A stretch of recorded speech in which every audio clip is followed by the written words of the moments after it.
It is my great pleasure to welcome again this year Mario de Pinna. I think many of you already know him. Perhaps he's the most popular biologist from astronomers, at least the most popular ichthyologist by now. So a short history. Mario finished his PhD in '92 at the American Museum of Natural History at City University of New York. Did 2 postdoc tours, one at the Smithsonian, the National Museum of American History, Natural History, not American History, and one at the Field Museum in Chicago. And in the same year, he became a professor at the University of São Paulo, where he is currently a full professor. He was also a visiting professor at the Museum of Natural History in Paris in 2015. And in 2018, he became the director of the Museum of Zoology of the University of São Paulo. In the same year, he got, well, this I'll have to read probably, Warwick Kerr Medal. Oh. Yes, from yes, for the National Institute for the Research of the Amazon. And 2 years later, he received the Robert Gibbs Award of Excellence for Systematics in Ichthyology by the American Society of Ichthyologists and Herpetologists. So Mario has made a lot of contributions to the field. In particular, very important refining and doing tests with respect to the concept of homology in comparative biology. So, welcome, Mario. You can go over. Thank you, Renato. It's a pleasure being here again. Am I too loud? Okay, all right. All right. All right, now it's better. So who is a student here, just for me to... Okay, because the ones who have been here for a long time already know me, and I promise you, this time I'm not going to talk about parasites, because I always talk about parasites. No parasites this time, changed it. But anyway, it's a pleasure being here once more. I really like this course and participate in it. I always give a talk. I never actually gave lectures along the week. So, but I mean, I'm not a specialist in astrobiology per se. My role here is mostly of setting the students' minds straight on the subject of evolutionary biology as seen by a biologist. And I am a biologist who specializes on diversity and the structure of diversity, how living things are related to one another, and what are the methods that we use to reconstruct those historical relationships. And historical relationships mean phylogenetic relationships, genealogical relationships, like who is closer to who, and how was the sequence of splitting that resulted in the diversity that we see today. And the concepts involved in this subject, they involve many key elements in evolutionary biology which are often misunderstood, especially by students from other areas, even by students in biology, but especially by students and professionals from other areas. So I emphasize a few points here all along my talk that are more pedagogical than properly controversial. We can do that eventually, but there are lots of things here that I think will help the students understand how evolution works and how we understand evolution. And the main element to understand the aspects of evolution or the structure of evolution is phylogenetic trees, which is the graphical means of expressing how things are related to one another. So that brings me to the first slide. I think I have to point here, right? Oh, it's not these two, it's this. Is it on? Yeah, it's on, because, oh no, I don't think so. Oh, okay, it was off. All right. There you go. So this is a very simple phylogenetic tree, so just we can have a common language. What we mean, what does a tree, a phylogenetic tree, also called a cladogram or a dendrogram, there are many names, but they all mean the same thing modernly. And what are the main portions of a tree? At the tips, you have things called terminals. They are nothing other than species or groups of species. So They are the actual things from which you gather data, things that exist in the ontological world, things that actually are there evolving are the entities we're interested on. Below that, we have mainly the nodes, so-called nodes. In Portuguese, it's not, which means not, so the translation is not perfect. And then we have branches. The nodes are hypothetical ancestors. They are not actual ancestors. They're hypotheses of relationships. That's one main difference between phylogenetic trees as we see them today and phylogenetic trees as they were in the past. In the past, we had actual ancestors there. Nowadays, we don't talk about that anymore. We talk about recency of common ancestry. Why? Because two things that are contemporaneous, they cannot be the ancestor of one another, because they are not.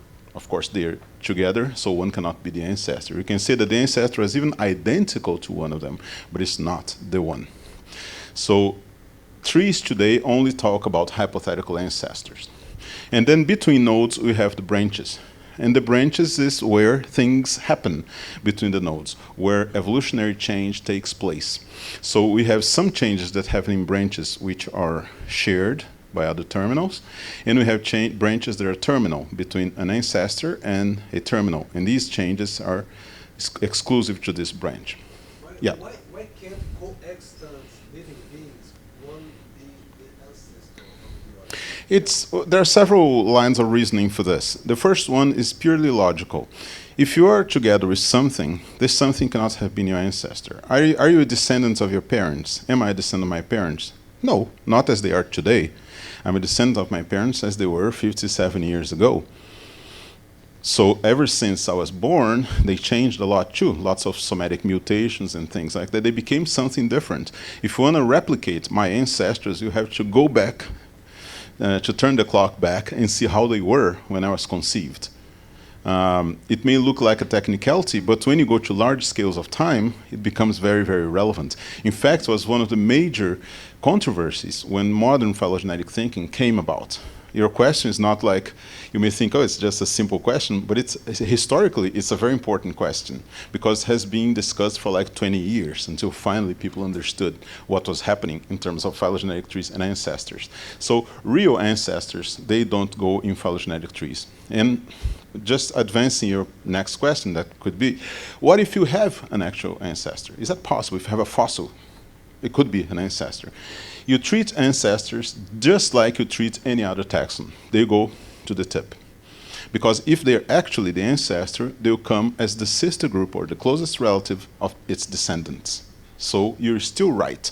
If you have, for example, if this was ancestor to this, it won't come here. It will come exactly where it is now. Because an ancestor is always the closest relative of its descendants. And this means it is the closest relative of this. So it's still right. If you understand the language that is expressed in trees, there is no controversy. It becomes very simple. So this is one of the little things that, just a twist of logic in association with the graphic representation that is very, very important for people to understand trees and actually interact with them with what they mean in terms of evolution. There are other reasonings behind this, but I don't think we need to go there at this point. But we can go back there if you feel like later. So the tree necessarily results in a hierarchic arrangement. For example, you see here that this node, this hypothetical ancestor 1, implies the group B and C. What does that mean? It means that this was an ancestor that was exclusive to these two species. It was not the ancestor to this one. It was the ancestor exclusive to these two. So that implies a group because they share a common history. What is this history? Is everything that happened here. That's why you find things they have in common that are not in common with A. Because they separated from A, evolved a little bit, split again, and inherited these things. Same with A and relative to all other groups. So a tree necessarily results in a hierarchical arrangement of the entities which are included in the tree. This is a classical illustration that explains this very well from a classical book on phylogenetic systematics. You see the tree here as you see it on the sides. You see the same tree here as you see it with the implications for grouping as seen from above, as it might be seen from above. The groups are all there. So it's like a set theory. It's quite simple. Each node represents a hypothetical ancestor, and each node represents a group, which you call monophyletic group if you want to use strict language, phylogenetic language. Because group could be anything. Monophyletic group is group in this strict definition. Okay, naturally, in biology, we use these hierarchical arrangements to make classifications, because classifications, they are just the result of a phylogeny, of a tree of phylogenetic relationships. So if you have an actual classification, you can actually read the classification and have the tree. It's the same thing written in a different way. And we have these things that everybody knows, everybody has studied in high school: kingdom, phylum, class, order, blah, blah, blah.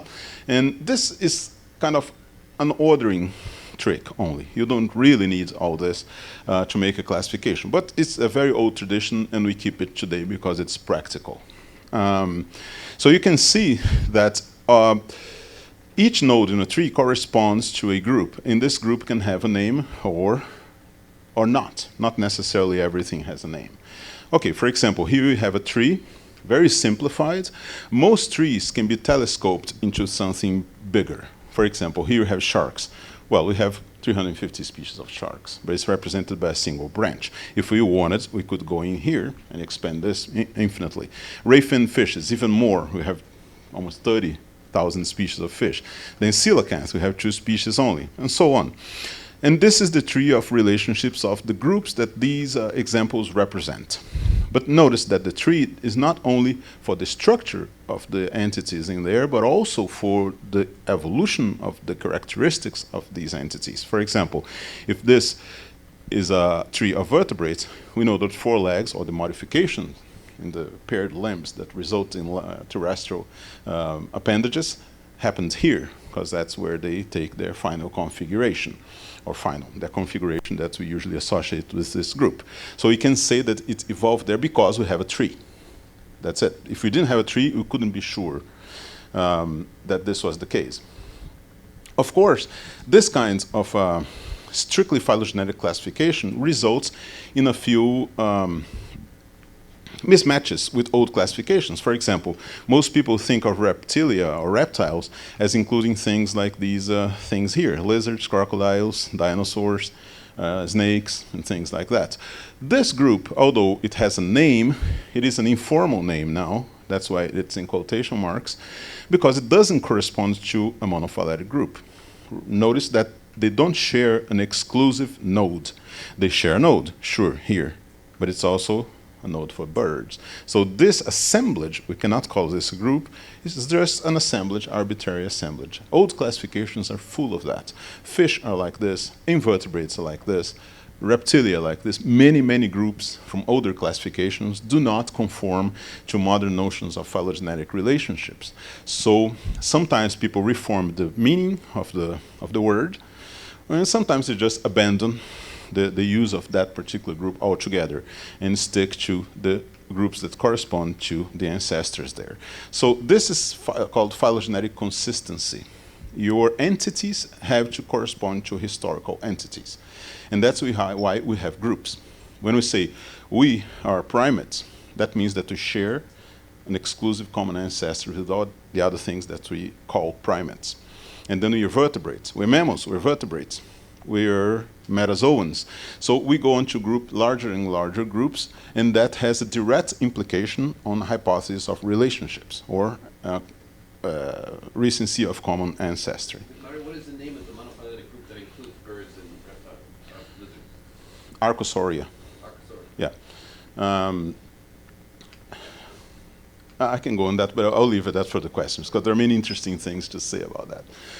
Anyway, one interesting trait of trees is that the origin of 2 groups, let's say this, although it's a single branch, we can call it a group, it's a lineage, and this lineage, composed by all the other species in here, they had the same origin, which is this point here, where the ancestor splits in 2. Doesn't have to be in 2, can be more, but in this case it's 2. What does that mean exactly in terms of time? It means that this branch is exactly as old as this one, by definition, because they have the same point of origin. Which means that when you have a tree, you are sure that the sister branches, the branches that come from the node, they have exactly the same age. So when you say that something is younger or older than something else in an evolutionary sense, you have to be very specific exactly what you mean. If you can say, for example, that the split between A and B is much more recent than the split between age and the rest, or and between I and the rest. But when you sum up evolutionary time, it's all the same, because the time that passed between this origin to here is the same as the time between this origin and here. Or this origin, let me see, I think I have the slides. Yeah, here, the same time that passed between this, the same time passed between this. Which means that from the origin of life, the time of evolution that we have is the same time of evolution that the bacteria in our guts have. We evolved in the same time. So this doesn't make any difference. What happens, what's different, what makes life so different is not this. It's not time of evolution. It is rates of evolution and the direction of evolution. Different things can go different directions and become very different. Different things can evolve at different paces and become very different because of that too. Anyway, these notions were very clear already in the origin of species. This is the only illustration of the origin of species, and it happens to be a phylogenetic tree. And the phylogenetic tree that Darwin did there is very, very modern looking. It's not, of course, the notions are not all there, but it's very modern. If you see the discussion, he's understanding phylogenetic trees more or less in the same sense that we understand today.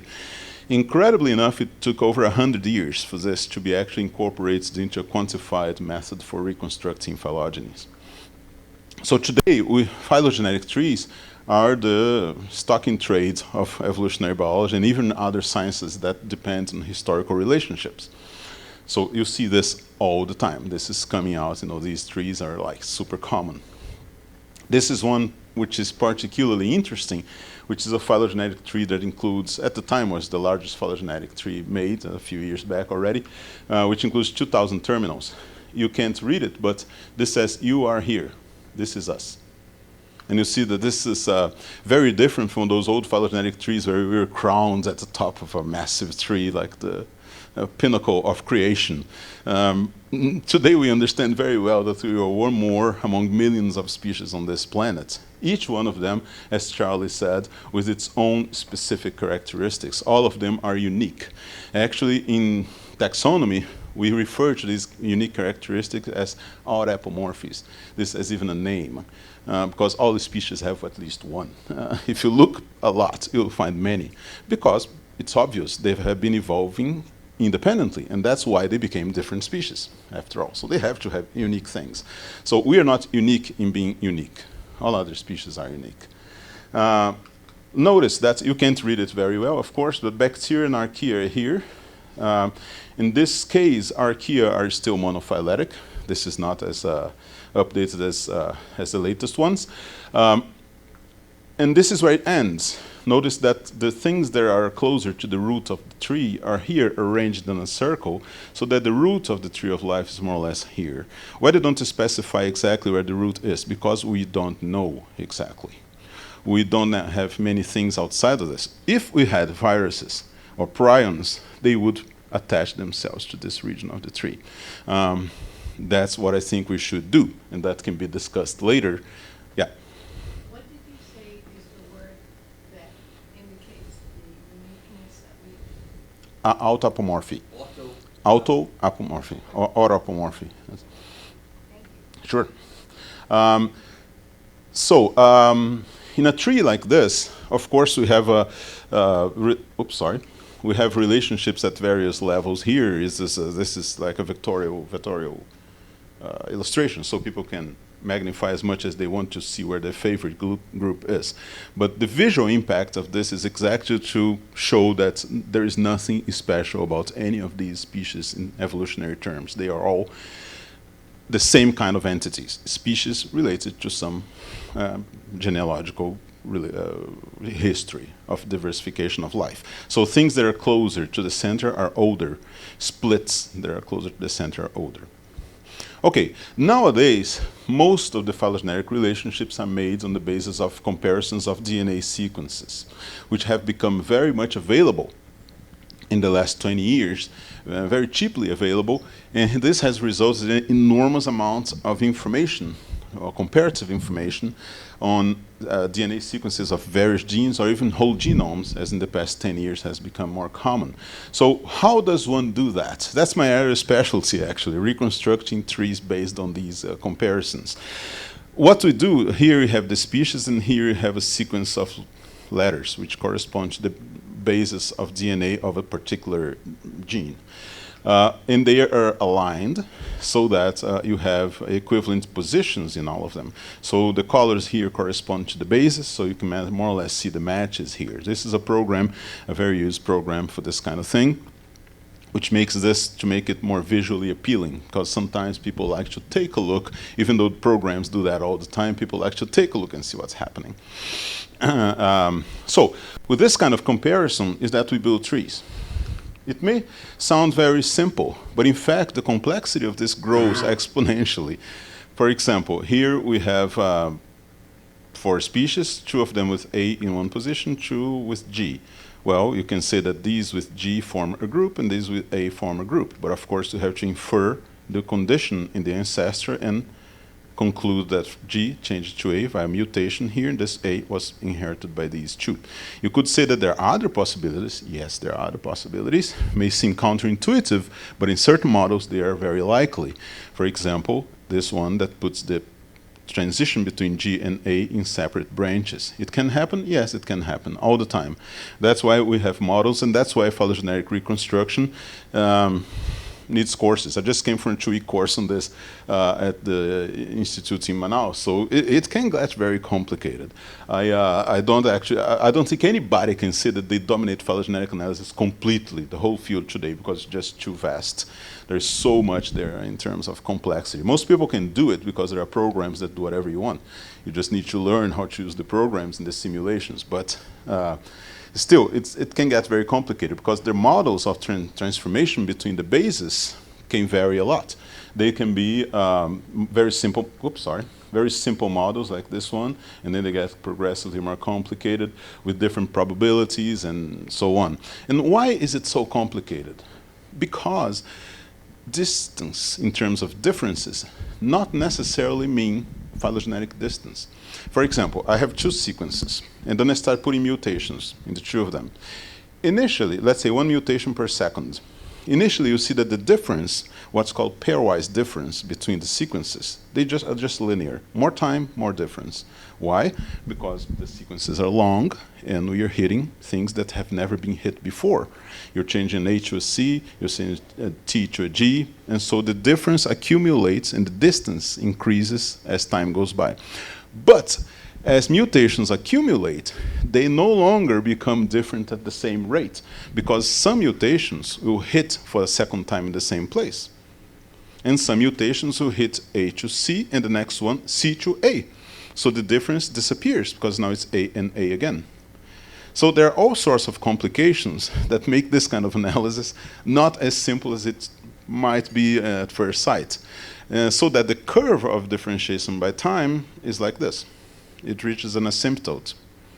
And at one point, they don't become more different. 1 billion years can pass, but no more difference will accumulate because they compensate themselves.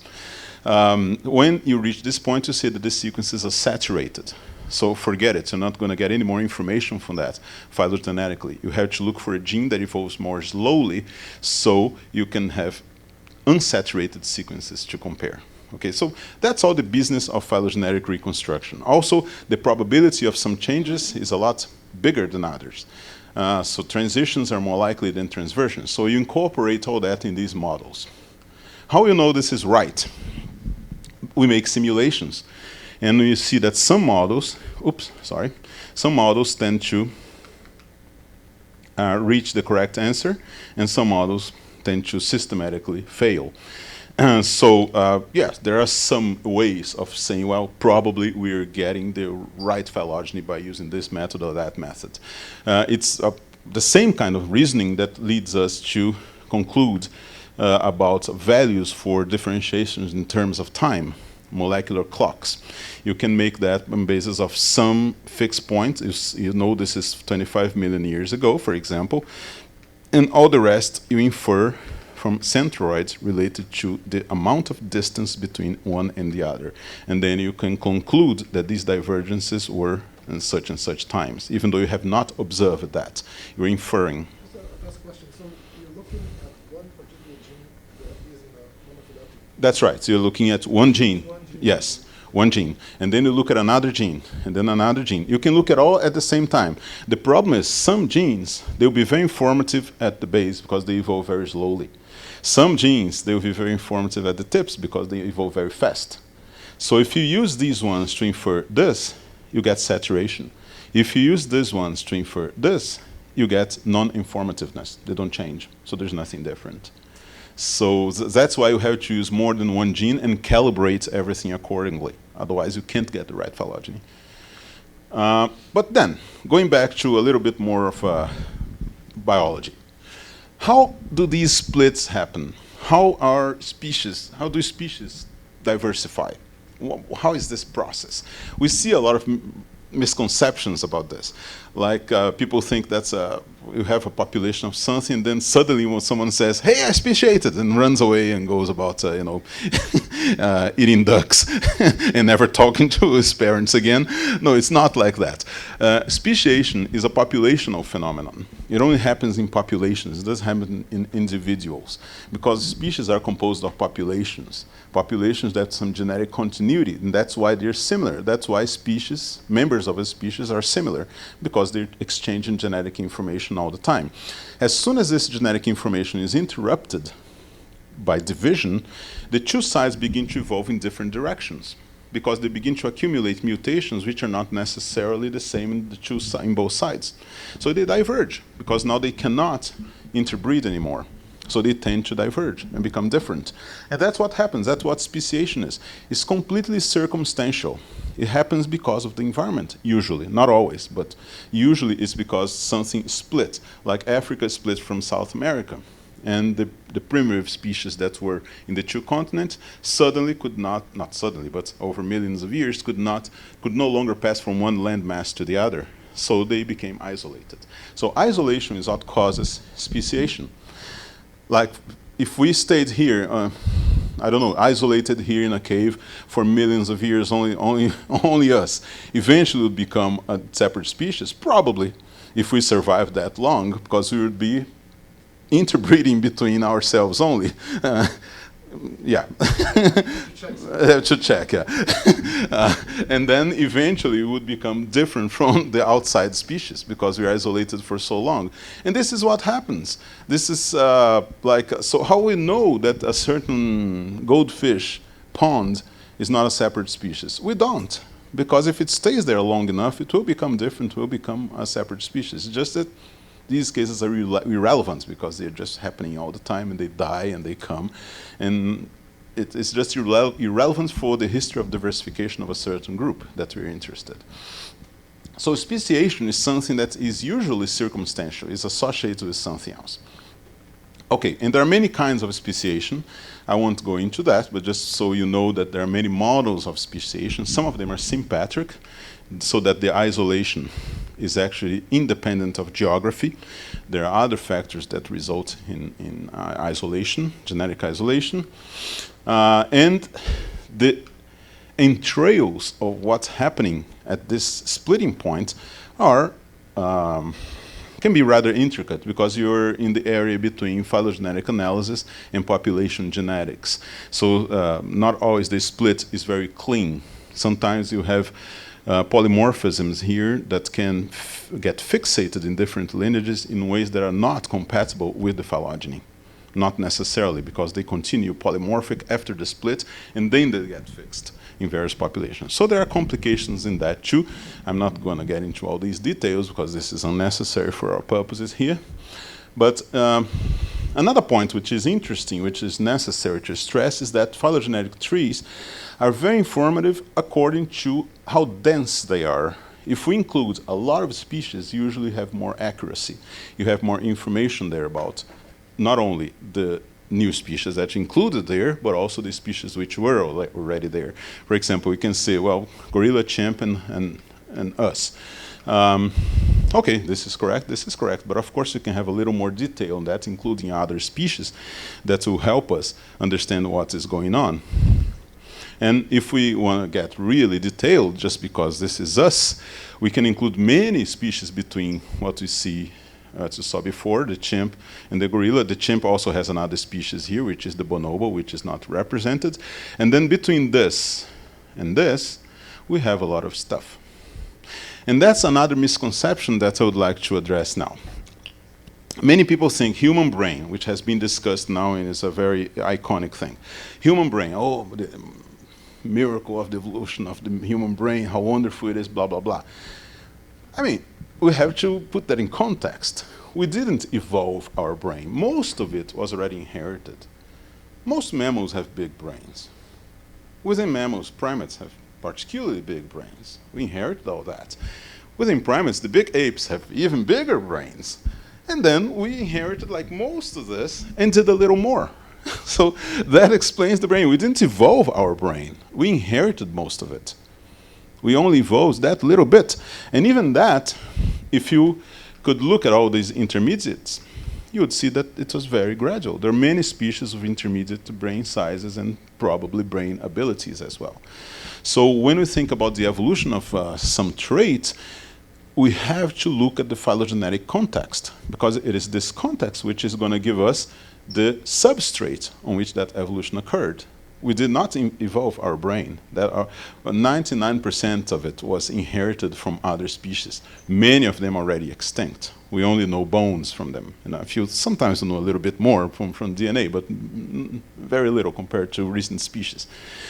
So this is a very common misconception. You know, evolution of flight, evolution of the conquest of land by vertebrates and things like that. It's always a very almost always a very gradual process. If you have access to diversity, you understand how that happened, because you have access to the intermediates.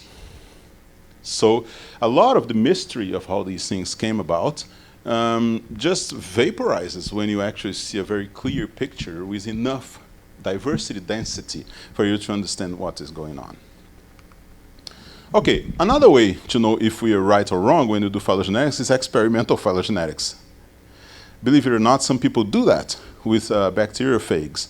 They do artificial phylogenies. They get petri dishes with bacteria, inoculate them with viruses that are specialized in using those bacteria, and then they split the various petri dishes along time, forming a tree of diversification.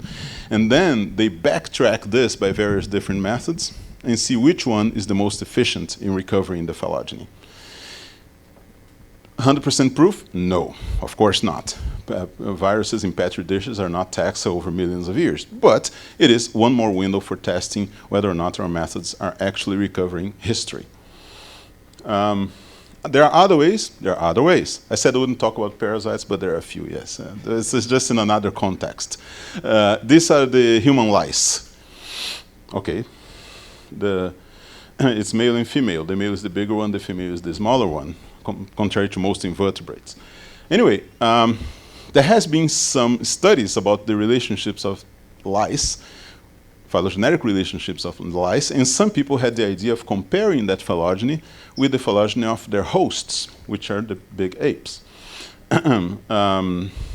This is often done. This is not exclusive to this case. This is called the study of coevolution. You have two things that are very closely associated, and then you make a phylogeny of one, make a tree of the other, and see how well they fit. Because they are so closely associated that speciation one usually results in the speciation of the other. So if that is true, the phylogeny should match more than they would randomly. And this is exactly what happens. It's a very simple example, but see that the outgroups, or the least related ones, are from rodents. Then you have old world monkeys with this genus, which is the sister group of all the others. Then gorilla, which has this one. And then humans are an interesting case. I'll go back to that. And finally, these two, which are the chimp and humans. These are all different species. Why we have two? I thought you said we had three. No, we have three, but one has not speciated yet, which is the clothes lice.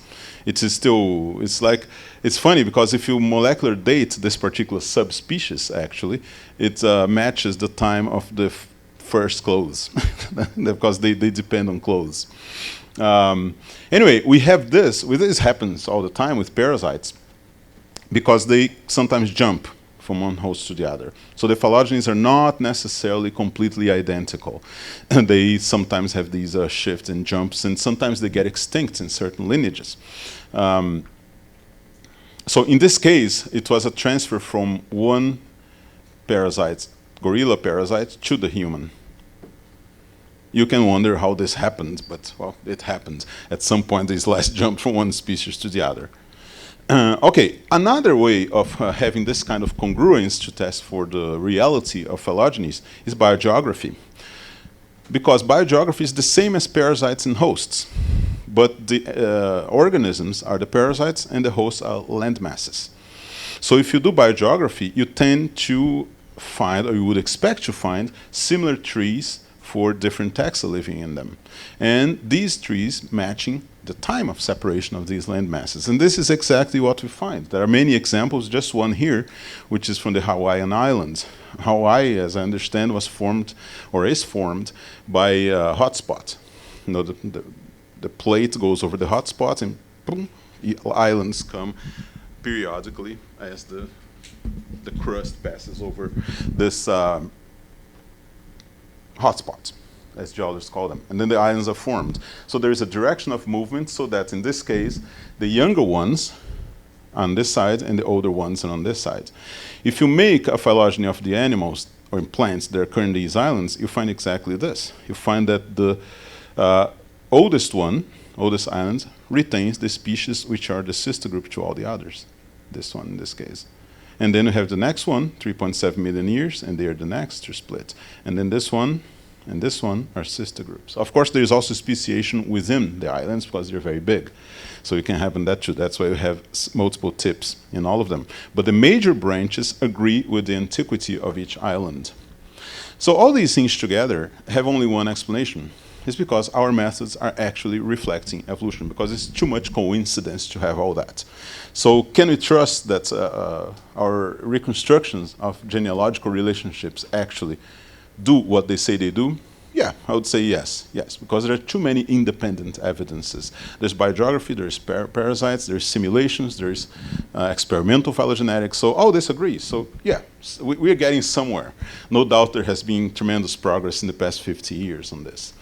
But then, evolution is not only the aspect of evolution, or trees, or the result of evolution. Evolution also requires a mechanism, and that's why Darwin is considered so important in this subject, because he came up not only with proof or evidence, an enormous amount of evidence, that evolution was the best explanation for the diversity of life, but he also came up with a possible mechanism to explain how this happens. And this mechanism is what everybody knows is natural selection.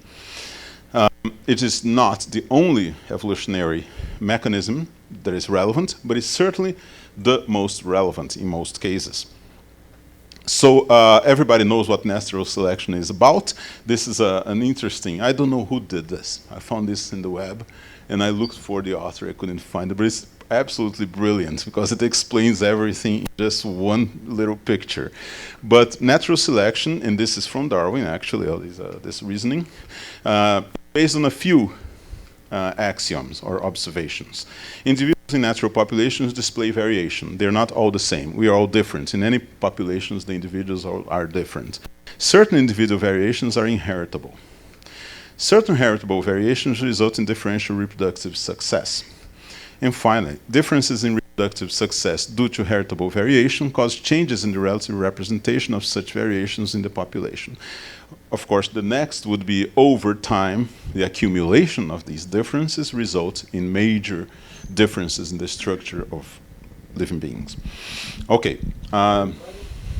Wait? Could I ask a question? Sure. Can you say then correctly that evolution happens only in populations? Individuals do not evolve. That's true. Populations do. Yes, yes. That's it. Definitely. My students, so Yes. I'm kind of worried that is this correct? That's absolutely correct. Individuals have nothing else to do evolutionarily. They're just there participating. Of course, they're important in the sense that they're reproducing. So, but they don't evolve themselves. Evolution is something that extrapolates the individual. As I said earlier, it's a populational phenomenon.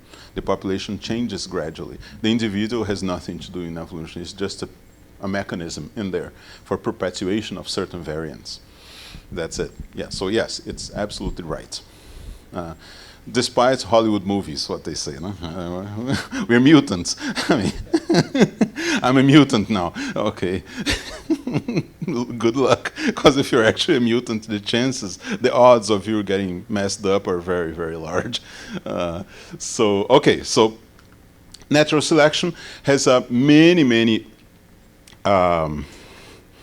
corroborative cases, many examples that have been studied over and over again. One of the oldest is all textbooks, is Biston betullaria moths. That's before the Industrial Revolution in England.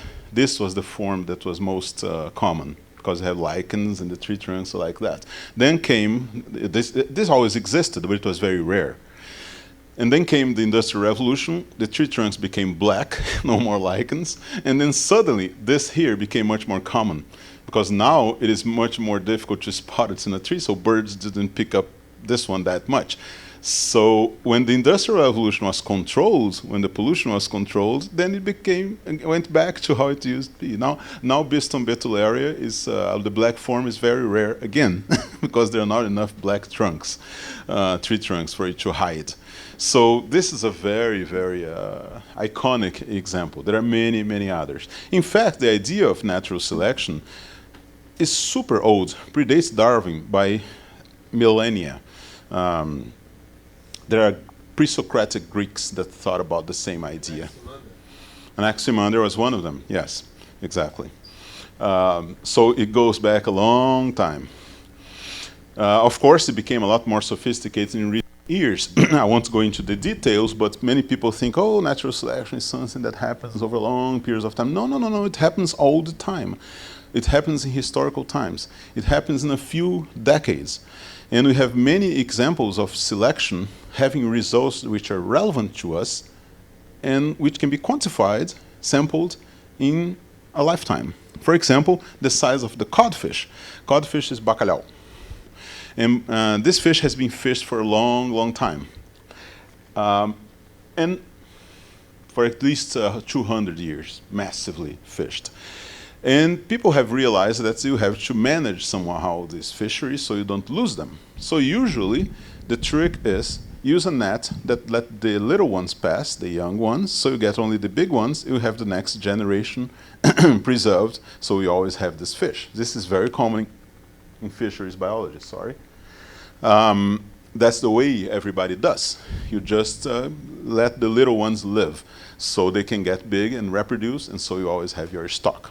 Okay, normal. But gradually people began to realize that codfish are getting smaller and smaller. And not smaller just because you're not letting them grow because you catch them before. No. They're getting smaller in terms of the size of first sexual maturation. So they're actually getting smaller. It's not just the size, but the size of first maturation. So in the 1930s, first reproduction was at 85 centimeters. Then in the 70s, it had lowered to 82 centimeters. And in the year 2000, 72 centimeters. So they're getting small. Why is that? Because we are selecting for those which are small. Because those are the ones who survive the nets. They probably were a very small part of the population. But since our fishing pressure is so large, they eventually become a large proportion of the fish that are still reproducing. Because we take the big ones away. So the ones that are runts that reproduce while they're small, they are contributing to the next generation disproportionately. So they're changing the species because of that. So the codfish is becoming smaller and smaller because of selective pressure imposed by humans, which is just like any selection. People say artificial selection. No, we're part of this thing, of this game. Artificial selection is also natural. So we're changing this species because of this. And Probably there are physiological modifications too, but this has not been completely studied. So actually it's a relatively new area of study, which is evolutionary fisheries ecology, which tries to manage stocks on the basis of the principles of evolution. So we don't destroy the stocks, because what we're doing with our practices is basically selecting for the least desirable characteristics of what we want in our stocks, and promoting those less desirable characteristics to become predominant. So we're doing exactly the opposite what we should be doing. So now people finally realize that this is relevant and that you have to quantify and study this kind of thing. Remembering that the optimal size for reproduction, of course, was a result of pressures too.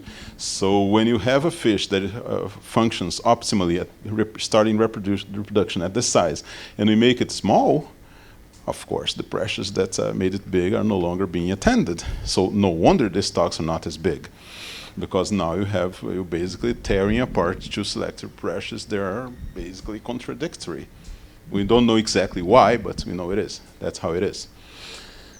Okay. Of course, in addition to these small changes, we can have some changes which can be very relevant for the history of life as a whole. For example, I just discovered this paper not too long ago.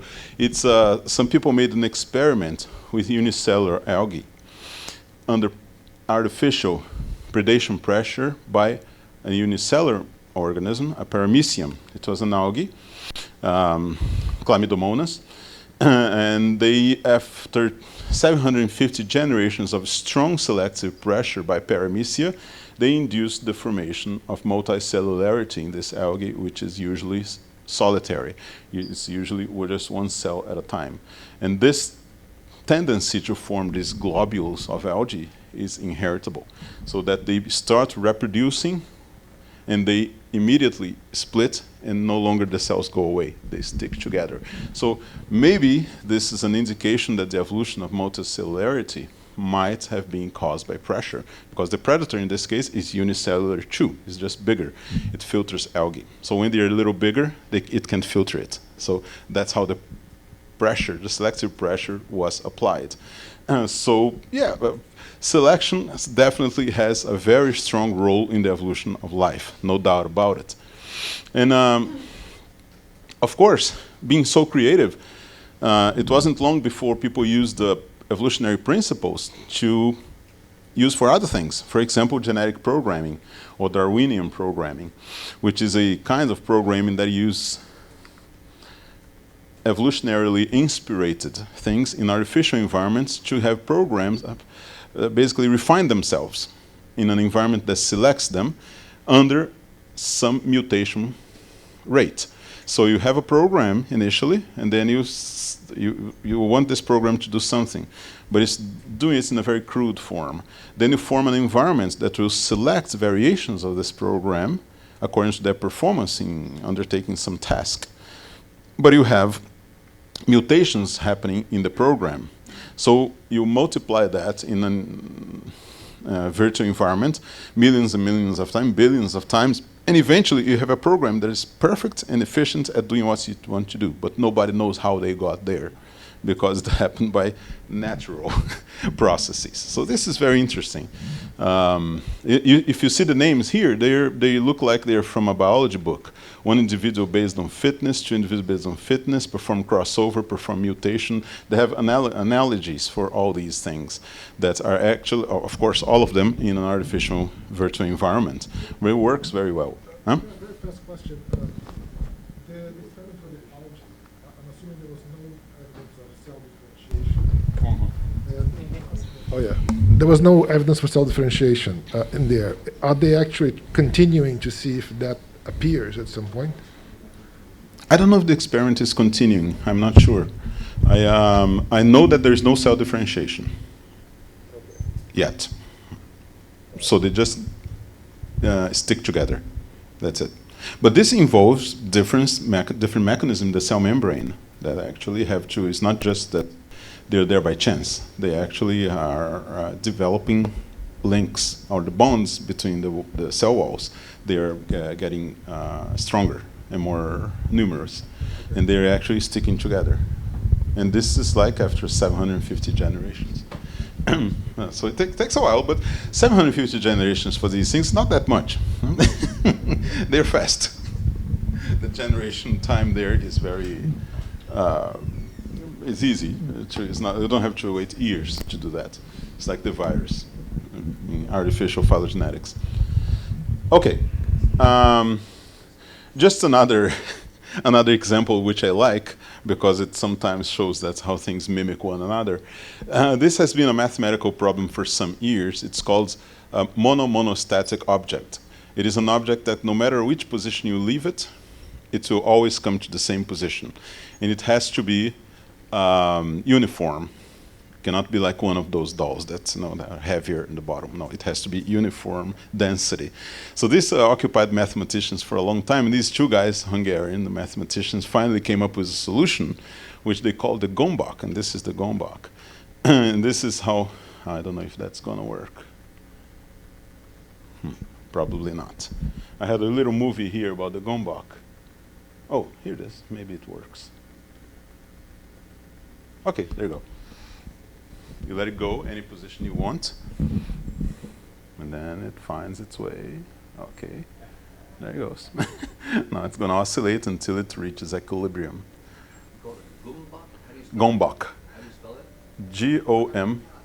Oh, there's a narration here. Just ignore that. There it goes.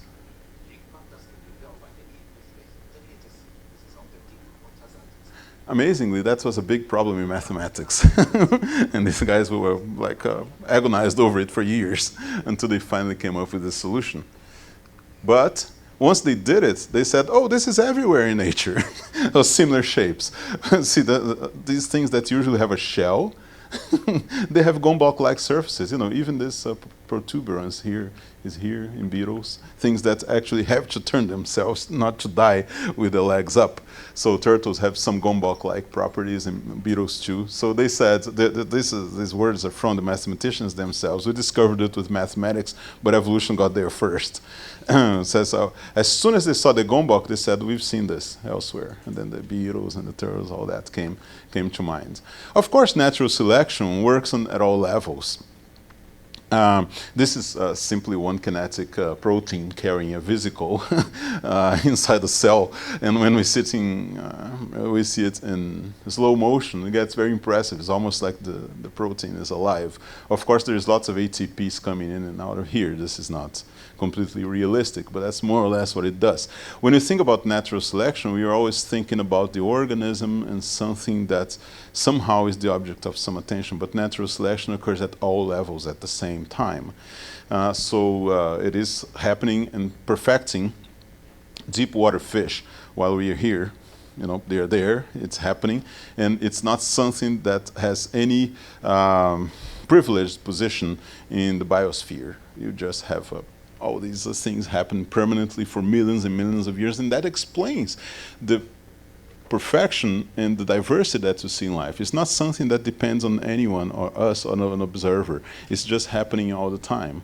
If you like this is a different angle of the same thing. There are many animations like that in the web if you guys want to see more of them. So it is quite impressive, of course, all this. But when you think that natural selection is automatic, it's not something that is depending on some specific mechanism, it's just happening all the time. We understand all these things. The basis of the genetics of natural selection have been worked out a long time ago. Of course, they continue to be developed, but most progress was done in the 30s, 40s, and 50s. And then with a big jump in the 60s. By a few classical guys, like everybody has heard about the Hart-Weinberg equilibrium, everybody who studies biology at university. And these are the basis of the whole genetic architecture of evolution that we have today. Nothing to do with DNA, only to do with particles of inheritance. DNA came later. Yep? Does disease also do this? Sorry? Disease. Disease. Disease participates in this natural selection? Oh, certainly, yeah, yeah. Yeah, parasites and pathogens, yeah. They're just like anything else. They don't, if they could think, they would consider themselves diseases. Oh, evolutionary psychology. Yes, that's an interesting field too. That, yes, yes, yes. Well, some of them, yeah, because sometimes, not everything is necessarily a result of selective forces or the factors that we would identify as evolutionary mechanisms. Sometimes it's actually something that is screwed up, really, went bad. It's possible. Not everything is like that. But many things are. Inheritable? Yes, some of them are, yeah, yeah. Some are not inheritable. Some are not. That's right, yeah. So that enters in the process of natural selection also. Oh, certainly that, yes. But the thing is, many people tend to think that one gene, one effect. One gene, one effect. It's not like this. The gene interact to an effect. Most of the effects that we see as relevant to our lives, in fact, are the interaction of many different genes. Consider height, eye color, the classical ones. These are all many, many genes. They may even behave as one gene because sometimes they're linked physically in the chromosomes. So they behave in Mendelian fashion. But in fact, there are many different little particles of inheritance that get together. And when they get together in different forms, you have different expressions of it. So that's very common. So many things that look to us or feel like they are deleterious, that they are maladaptive, when in combination with something else, they are well adapted. For example, people who have extremely high IQs often have a higher tendency than average to have mental disease. But where do you put where is this advantageous or disadvantageous in evolutionary terms? That depends on the environment. Like classical case, falciform anemia. It can be very bad, can kill the person before 30 years old. But if you are living in an area infested with malaria, you actually have a higher life expectancy than people who don't have falciform anemia. Because it is better for you to survive that factor, which is so strong that it actually overcomes all the other disadvantage of having that kind of disease. So everything has to be seen in the context of the environment, what's happening around it. Whether or not something is going to be advantageous or disadvantageous depends on the specific circumstances where it occurs. And many things are in combination. They can be deleterious in isolation, but when combined with something else, they become advantageous. Like our craving for sugar and carbohydrates. In ancient times, it was nice to have that because it would make use of the rare opportunities to eat a lot of those things. But now that we have many, this is bad for our health. We still have the craving, but we have to control it if you don't want to die prematurely because you have too much sugar, too much food available all the time. So everything depends on the circumstances. And that's how evolution goes. It just goes through the cracks. Okay, so this is just another name, very famous in the field of population genetics. Richard Dawkins was it's a name that everybody knows, of course. He translated many of these concepts into a popular non-mathematical language, which is accessible to the public. But then, not everything is natural selection. Darwin himself noticed that there are other things beyond natural selection that explain some traits. He couldn't quite get to the end of things because he didn't have the tools at the time to understand exactly what's going on. Remember, Darwin developed the whole theory of natural selection and evolution not knowing how inheritance worked. He knew the basics. He knew like begets like. Similar things give rise to similar things. Like cows give rise to cows, dogs give rise to cows, people give rise to people. You don't see a mess at this level. But the laws of inheritance were completely unknown at the time. He created his own law of inheritance, which he considered to be his greatest contribution to science. It's actually completely wrong. His greatest contribution to science was actually evolution by natural selection. And that only came a lot later. Actually, Mendel was already working on it at the time of Darwin, but Darwin never never read the papers. He received the papers, but the papers were not even open in his drawer. Of course, he probably received many things, and something on peas was not exactly his immediate interest, but the laws of inheritance were just being developed at the time. But then he was smart enough and a good observer enough to notice that natural selection in its usual sense was not sufficient to explain everything. I don't know if I'm getting beyond my time. I don't know when I started because we started late. Okay. All right. Keep going. So he, a few years later, he came up with the descent of man and selection related to sex, where he realized that natural selection had to have another outlook on things to explain certain phenomena. For example, why do we have things like this? They're completely maladaptive. This increases the chance of this male peacock dying by predation. And there are many, many other examples. And he came with the intuitive notion that there was something else. There's another kind of selection, which was not selection for necessarily survival, but selection for reproduction. Was competition for mates, not competition for survival only, or competition for food, or competition against predators, or things like that. It was something, well, yeah, I prefer to consider this as one type of natural selection. But Darwin himself preferred to call it sexual selection because its nature was different enough. And there are many cases, everybody knows that, things that are exquisitely done but have nothing to do with the survival of its bearer. You have these eccentric things that basically make the bird and many other things like, hey, I'm here, eat me.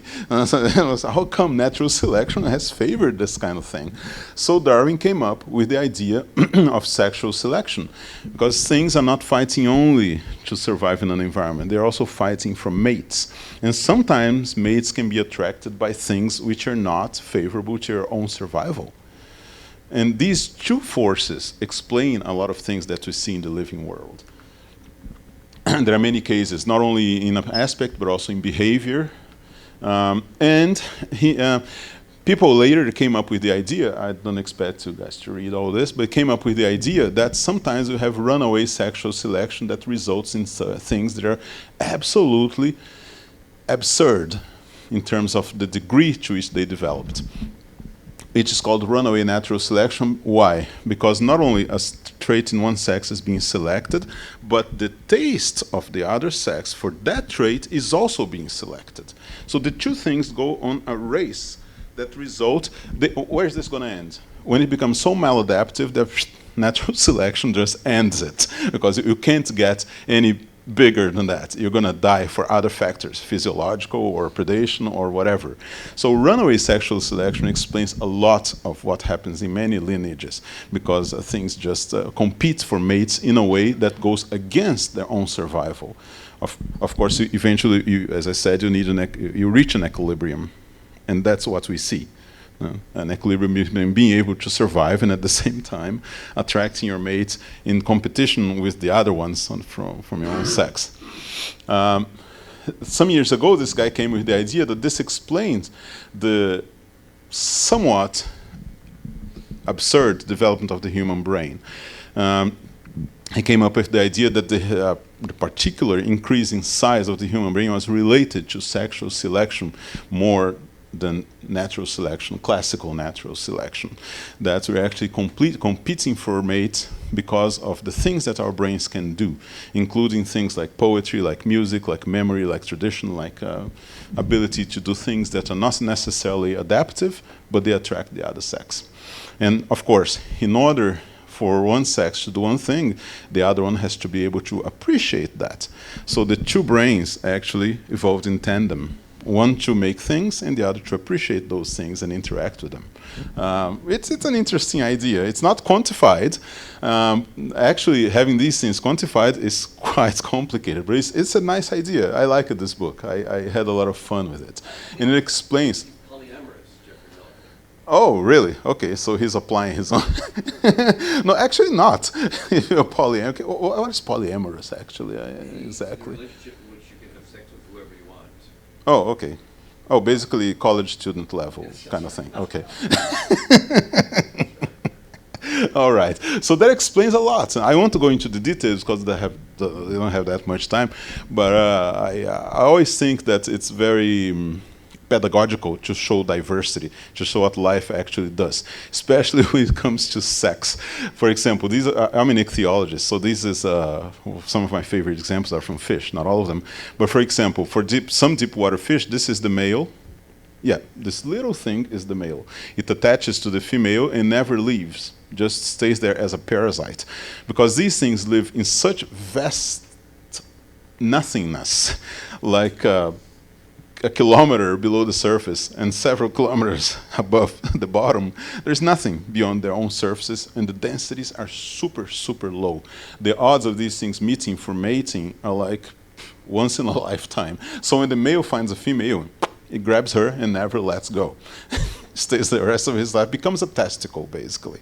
So this is selection? Yeah, this is selection. This is sexual selection and natural selection. The two together. For example, in this case, you have two males. It can happen in a single female. And there are all sorts of associated adaptations for that. For example, the circulatory system of the female goes into the male after a while. So the male doesn't eat, doesn't breathe, doesn't do anything. Loses its eyes, loses its gills, loses mouth, everything. Just stays there. So now people are just discovering that there are important modifications in the immune system so that they can be compatible at this level. So there are many interesting things when you actually look at real cases. This is the parasitic male in these fish.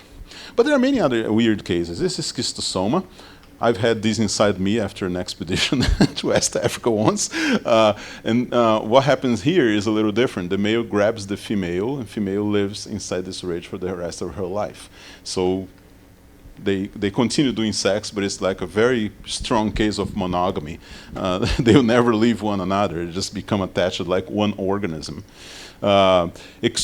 Sometimes these extreme things have a mix of sexual selection and natural selection. For example, this is the largest difference in size of any non-parasitic fish. This is the male, this is the female. These are both adults. So the male is getting big because it fights other males, the old story. So they have to be big. Why isn't the female growing too? Because there is a genetic integration in development, so usually they go together. Yeah, she can be smaller, but also be a little bigger. But no, she stays small because there is strong selective pressure for females to stay small, because they lay eggs inside these shells, which cover the bottom of the lake. So she gets too big, she can't get in here. If she can't get in here, the eggs are going to be eaten, because they're going to be on the outside. So the female has to be small enough to get in here, lay the eggs. The male doesn't need to get small because it can just throw sperm everything and fertilize the eggs. But it has to be big to fight other males, sexual selection. So often the configuration that we see is a combination of sexual and classical natural selection. Blue makeup is... Huh? Oh yeah, the blue makeup is also to attract the females, not to fight other males. Well, the other males recognize him as male because of the colors too, in addition to the size. But it's an interesting case too. You have all the forces there, and then they reach an equilibrium. Poof. Well, the environment doesn't change. This is going to last for a while. So we all know these cases. This is the female now. This is the opposite, and the male is very small. Other pressures are in play there. This one too, I won't go into the details of this one because it's going to take too long, but it's also another interesting case. It's also the male here and the female here. The female lives in the belly of the male. Why? Because the males are so aggressive in getting females, because that the female, if she's a little bigger, her legs will stick out, other males will come and pull her legs and she'll end up dying. So she has to be small to actually fit all inside the belly of the male so she doesn't get killed. So there's pressure for the male to get big and for the female to get small, so she gets protected there. This is another example, which I wanted to show. I mentioned to Renato that would have, this is an incredible case that just came out. I mean, the discovery of the taxon is a little old, 12 years. It's a little insect, winged insect that lives in some caves of northeastern Brazil. Very dry caves, no water, no food, no nothing. And they were discovered in 2010, but later people discovered that they have something unique among any insects, any animals. Their sex roles are reversed. So what you see here as the female, the one that bears eggs, is actually the one that does the copulation. The female has a penis, and she actually penetrates the male to get his sperm, take the sperm, and fertilize the eggs. Which is really weird, because, I mean, all the other insects do the opposite, so why change? I mean, why go through all the trouble of developing a new penis for the female? Because it's not homologous, it's formed by a different set of sclerites, which are the little bits of the skeleton of insects. So the female is actually acting like the male. Why is that? And usually, in most animals, the female has the more energy expensive resources, which are eggs. So she has to choose the males very well. The males don't spend much energy, so they don't need to be very selected. That's normal for all species. The females are investing a lot, especially in females that, like mammals, that actually have to invest a lot of time in the young, in her belly and everything. There are risks involved. For the male, it's not that risky, and so this is normal. So many animals, the female is a lot more selective about the males than the opposite. In this case, the male is the selective one. The males actually run away from the females. They want to choose which female he wants. So the behaviors are all inverted too. So the females change the males, charge the males inside the cave, and when they finally get one, grabs the male, starts copulating with him, basically gets her penis inside the male, gets the sperm, and goes away.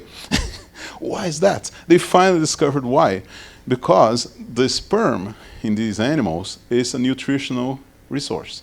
Because there is so little there that the males evolved accumulation of sperm over long periods of time. So what the female is doing is basically going there and getting not only the sperm to fertilize her eggs, but also food and water. So the sperm became a more valuable resource than the eggs, which is the opposite of almost all animals. So they inverted these roles, which is incredible. It's the only case known. These are very small. It's like 2 millimeters. Huh? What is more important to them? The speed or to the... Both. And when you get someone's sperm, you got both for the female. And she can get two at the same time. She can get one male and accumulates one side, and she has a double compartment, spermatophore. She gets another one and also accumulates there. And the search for males, the hunt for males is so strong that they get even immature males. They are making sex with things that are even mature yet. So they're getting food. They're trying to get food, which explains some deviant behaviors everywhere. Why does Huh? the female just eat the male? Because then she wouldn't have the sperm for her. Sperm and the whole body of the male. Well, some do that, like praying mantis. She eats the heads of the male. Yes. So in some cases, yes. And in some cases, like some praying mantis, if the female doesn't eat the head of the male, he doesn't ejaculate. It has to have its head eaten to ejaculate. Can you imagine if we were like that? Honeymoon, fork and knife. Fortunately, we are not like this. Anyway, I thought this was a fabulous example. Oh, here's the female mounting the male. This is the male. This is the female. This is the female penis. Here is a scheme. This is the female penis. This is the male abdomen. This is the female penetrating the male. And then notice that has this spoon-shaped thing just to collect the sperm. Looks like a fly, but it's not. It's actually a different order called the Psocoptera. All right. So, and there are weirder things in nature. For example, in some cases, one of the sexes did away with the other. They started reproducing without contribution from the other sex. For example, some lizards, this species particularly, they have parthenogenesis. The eggs of the female developed independently of any males. In this case, it needs males, but the males copulate, but the genetic material of the male doesn't go into the composition of the next generation. They're just used to trigger development of the egg, but it's actually an exclusively female lineage. It parasitizes the males of other species to get the sperm it needs, because it has no males. But it still needs males to trigger development of the eggs. So they're called sexual parasites. And there are many other cases. This is the opposite. This is a tree that has only males. It doesn't have females. It's a Sahara cider. All the trees are males. It took a long time for people to realize what the hell is happening there, because there are no females. What happens is that their pollen pollinizes the other trees. There are dioecious. They have males and females.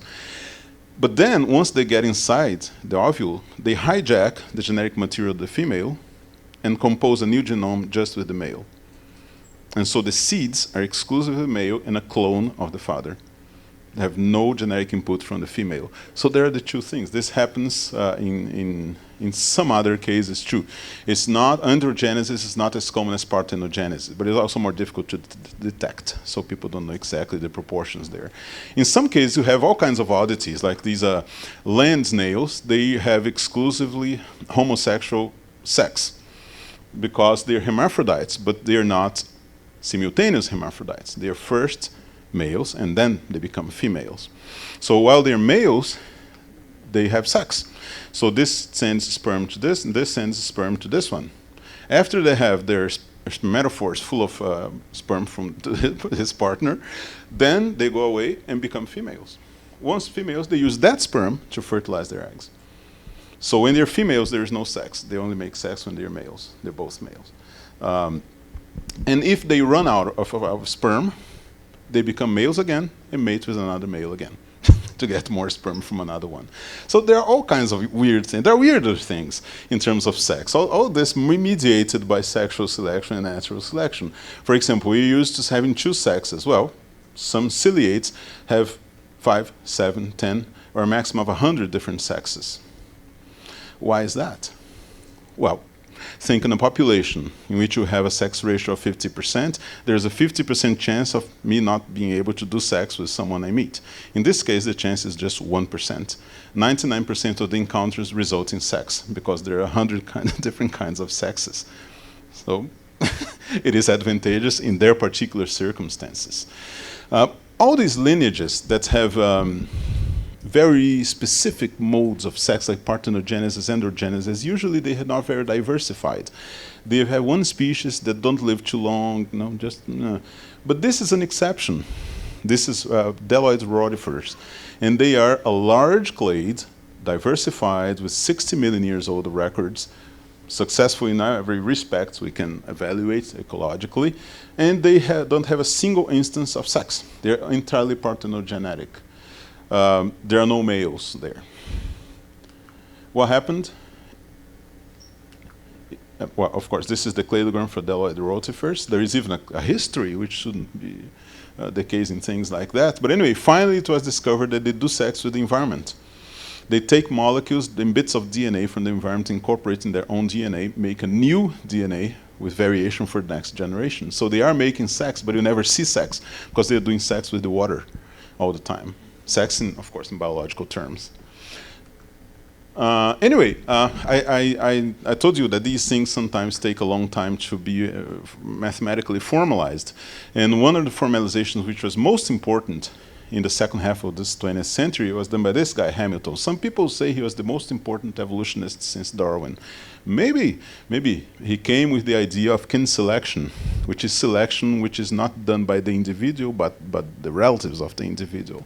And there's a whole mathematics of that thing. And it's most likely correct because it has been observed over and over again in terms of its predictive power. He also formalized the senescence by natural selection, why we don't stay young our entire lives, why there is senescence or degeneration or expression of deleterious genes late in life. There is a mathematical explanation for that in terms of selection, and this guy, as far as I'm concerned, he just hit it right on. He discovered why these things happen. The idea was not his, actually. The idea was by this guy, Peter Medawar, which incidentally is the only person born in Brazil who won a Nobel Prize ever. Most people don't know that. Peter Medawar, of course, Brazil is not Brazilian. He was born in Brazil from Lebanese parents, and after 10 years, they immigrated to England. So it's difficult to say he's English or Lebanese or Brazilian. But this guy had this idea initially, but he just said it as a possibility. Hamilton was the one who did the numbers. And so this is Hamilton. He used to come to Brazil every once in a while. He liked to do field work. And I won't go into these details, but we can go into that later. I also would, I guess I'm out of time, right? So yes, I will stop here. This I'll leave for the discussion. I mentioned too that I will include this. Okay, we can do that later.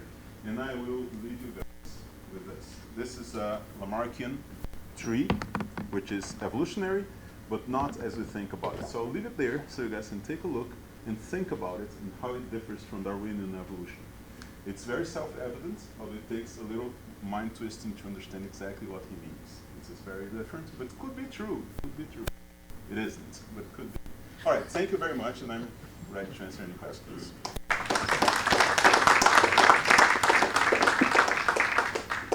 All right.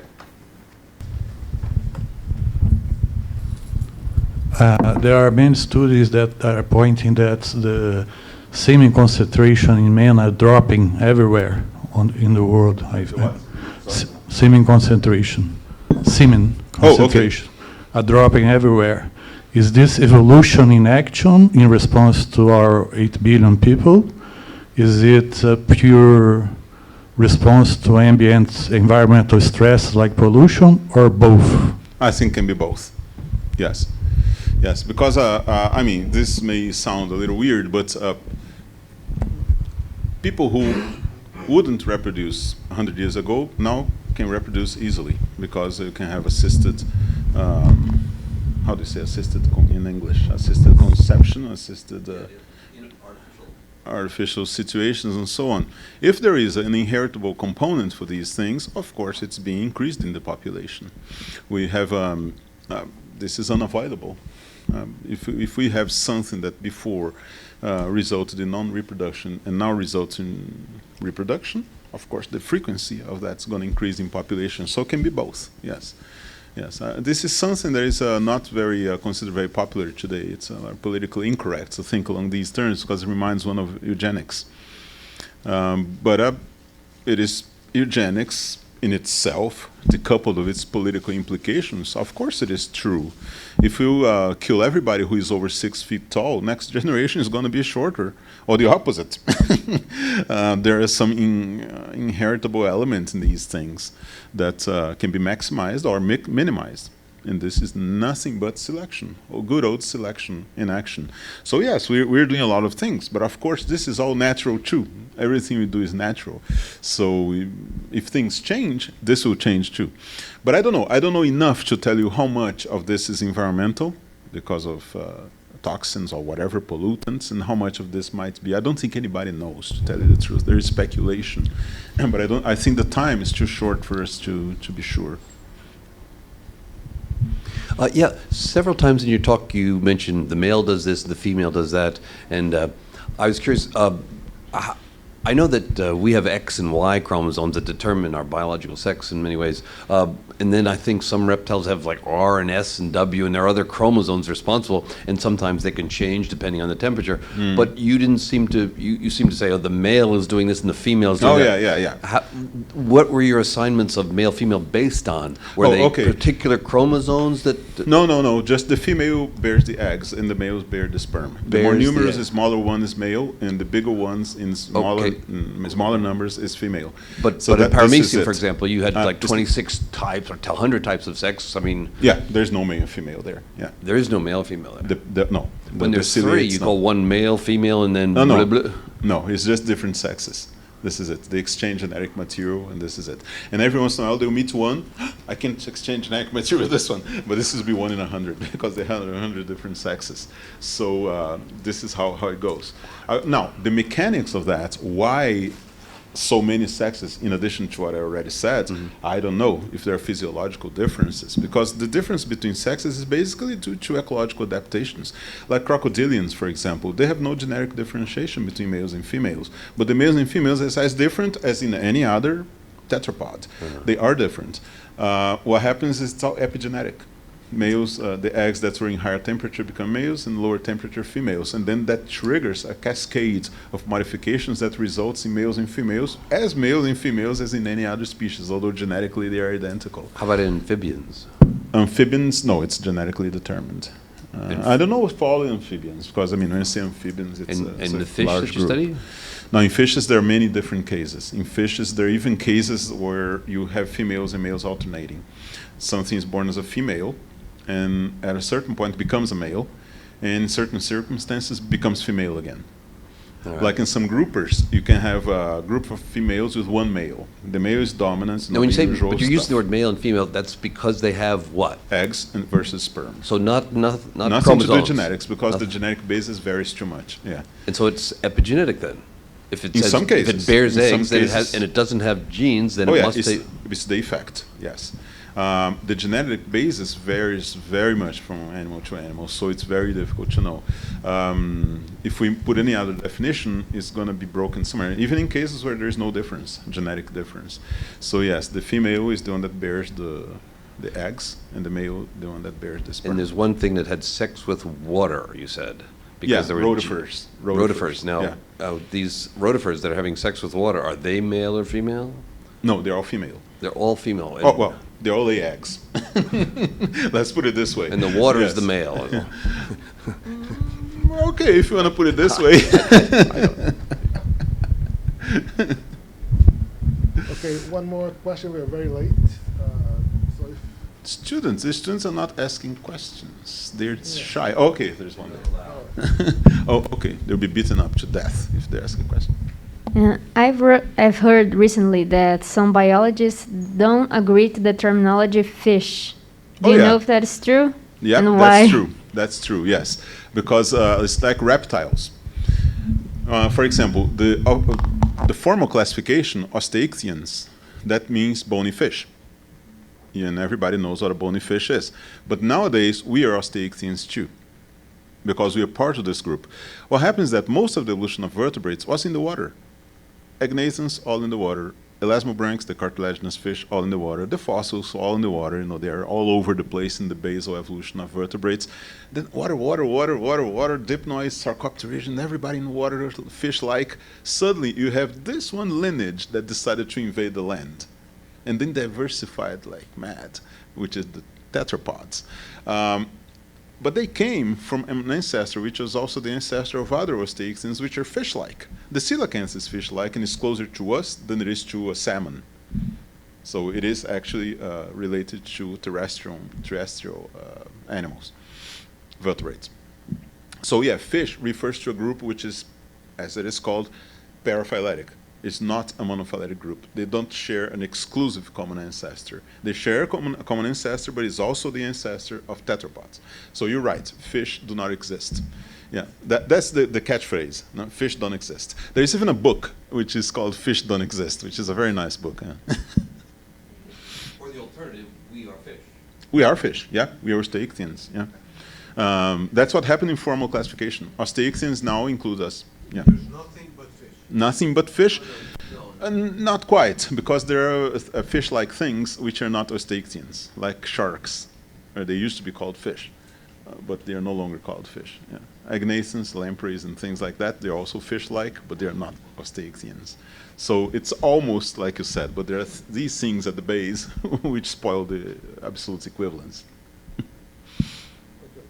So we are, like I said, pretty late, and there's some people who need to catch a plane relatively soon, for example. So why don't we have a short break, 10 minutes perhaps, and then come back for the roundtable discussion, and you can continue asking.